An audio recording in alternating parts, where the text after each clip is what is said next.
ગઢડામાં કૌટુંબિક ભાઈએ જ 13 વર્ષની માસૂમ બહેનને પીંખી નાખી.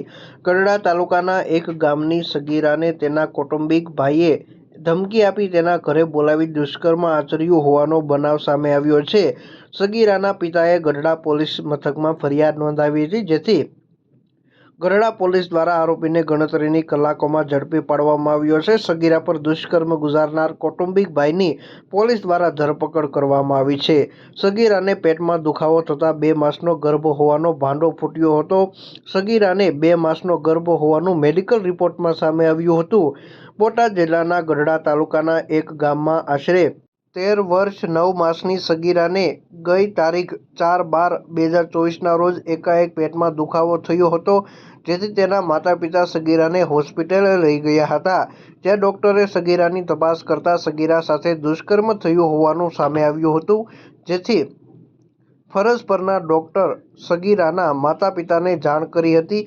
સગીરાના માતા-પિતાએ ઘરે આવીને તેની પૂછપરછ કરતા સગીરાએ કહ્યું હતું કે 3 માસ પહેલા આરોપી પ્રદીપ વિનાભાઈ શેખલિયાએ મને તેના ઘરે બોલાવી ધમકી આપી દુષ્કર્મ આચર્યું હતું.